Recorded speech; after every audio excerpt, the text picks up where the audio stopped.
టెండలో ఈ దేశంలో ఈ రాష్ట్రంలో ఉన్నటువంటి అనేక రకాల భవనాలని 50 అంతస్తులు 70 అంతస్తుల భవనాలని నిర్మించే కార్మికులం. ఆ కార్మికులుగా ఆ పని చేస్తున్నప్పుడే నేల కొరిగే కార్మికులం. ఆ పని చేస్తున్నప్పుడే కాళ్ళు ఇరగొట్టుకుంటున్న కార్మికులం. అటు పని చేస్తూనే ఇటు మన పిల్లల పెళ్లిళ్ళు చేస్తున్న కార్మికులం. అటు పని చేస్తూనే మన పిల్లల చదువులను చదివిస్తున్నటువంటి కార్మికులం.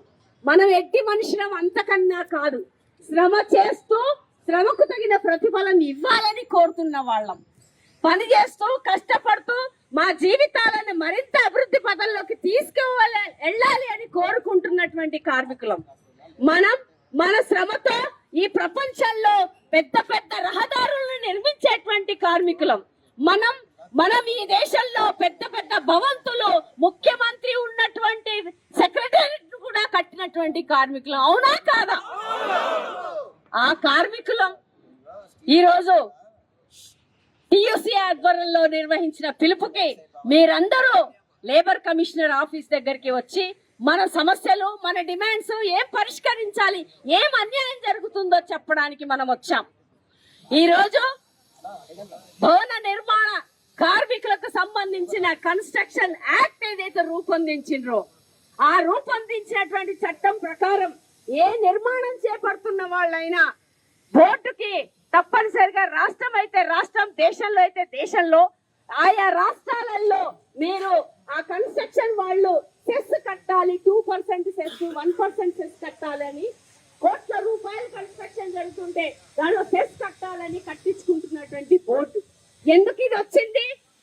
లక్షల మంది గ్రామాల నుంచి, కోట్ల మంది వివిధ ప్రాంతాల నుంచి పట్టణాలకు వచ్చి పని చేసుకొని మళ్ళీ ఇళ్ల కాడికి పోతూ ఏ సౌకర్యం లేక నేల కొరుగుతున్నటువంటి అత్యంత దయనీయ పరిస్థితిలో, అత్యంత ఘోరమైన పరిస్థితిలో పని చేస్తూ దేశాభివృద్ధికి పాల్పడుతూ ఉన్న కార్మికులకి అసలు ఏ కోశానా కూడా మనుషులుగా గుర్తించని దశలో మనుషులుగా గుర్తించాలి, శ్రమజీవులను గుర్తించాలి, కార్మికులను గుర్తించాలి. ఈ దేశాభివృద్ధికి తోడ్పడుతున్న కార్మికులకు సహజమైన న్యాయమైనటువంటి బతికే హక్కు ఉంది, వాళ్ళకి కావాల్సిన ఫెసిలిటీస్ కల్పించాలి అని డిమాండ్ చేస్తే, దేశవ్యాప్తంగా డిమాండ్ చేస్తే ఆ బోర్డు అనేది ఏర్పడింది. ఆ బోర్డుకి సెస్ అనేది ఏర్పడింది. భవన నిర్మాణ కార్మికులకి కార్డులు ఇవ్వడం అనేది స్టార్ట్ అయింది. ఆ కార్డుల రూపంలో ఇందాక చెప్పినట్టుగా ప్రతి సంవత్సరం 12 రూపాయలు మనం కడుతున్నాం. సెస్ కన్స్ట్రక్షన్ చేస్తున్నటువంటి కంపెనీ యజమానులు కడుతున్నారు. ఈ డబ్బుల్ని ఏం చెయ్యాలి? ఆ కార్మికులకే వినియోగించాలి. ఈ డబ్బుల్ని ఏం చేయాలి? ఆ కార్మికుల పిల్లలు పెళ్లిళ్ళు చేయలేరు కాబట్టి వస్తున్న ఆదాయంతో, ఆ కార్మికుల పిల్లలు చదివించుకోలేరు కాబట్టి, ఆ కార్మికుల పిల్లలు చనిపోతే ఇల్లంతా అనాథగా మారిపోతుంది కాబట్టి, ఆ కార్మికుల పిల్లలు ఆ కార్మికులు చనిపోతే కుటుంబమే వీధి పాలవుతున్న దశలో కార్మికులకు ఈ హక్కులు కావాలని పోరాడి సాధించుకున్న హక్కు బోర్డు. ఆ హక్కులో ఈ డబ్బుల్ని ఆ కార్మికులకు వినియోగించకుండా జరుగుతున్నటువంటి అసంతృప్తే ఈ రోజు ఇక్కడ దాకా తీసుకొచ్చింది.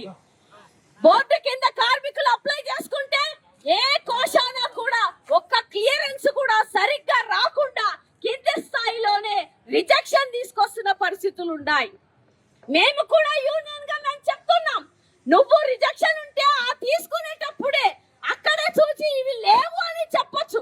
అప్లికేషన్ పెట్టుకునేటప్పుడే ఇవి సమగ్రంగా లేవు అని చెప్తే, ఏమి కావాలో కూడా అక్కడ చెప్తే అక్కడే క్లియర్ గా వస్తుంది.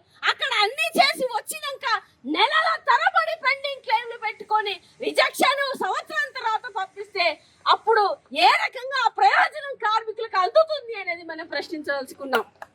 అట్లాగే ఈరోజు సహజ మరణం, ఒక రైతు అరెకరం భూమి ఉన్న 2 గుంటల భూమి ఉన్న రైతు చనిపోతే ఇన్సూరెన్స్ కంపెనీ ద్వారా 5 లక్షల రూపాయలు వస్తున్నాయి. మనం ఏ దేశాభివృద్ధికి మన శ్రమని మొత్తం మన జీవితాన్ని ఆ వచ్చిన జీతంలో తాగుడుకు పెట్టి ఆబ్కారీ ద్వారా ప్రభుత్వ ఖజానాన్ని నింపుతున్న కార్మికులుగా ఉన్న మన జీవితానికి భరోసా ఎందుకు లేదు? మేము సహజంగా మరణిస్తే, ఇంత కష్టపడి పని చేస్తే, మేము చనిపోతే 2 లక్షలు ఇవ్వడం ఏంటి, 5 లక్షలు ఎందుకు ఇవ్వట్లేదు అని కూడా మనం అడుగుతున్నాం. అంతకంటే తక్కువ వాళ్ళమా అని మనం అడుగుతున్నాం. అట్లాగే ఈరోజు ప్రమాదం ఉండడానికి 10 లక్షలు చేశారు. అయితే ఒకవైపు బడ్జెట్ పెంచి ఏం చేశారు? లేబర్ డిపార్ట్మెంట్ నుంచి పక్కకు తప్పుకొని ప్రైవేట్ ఏజెన్సీలకు ఇచ్చారు. మనం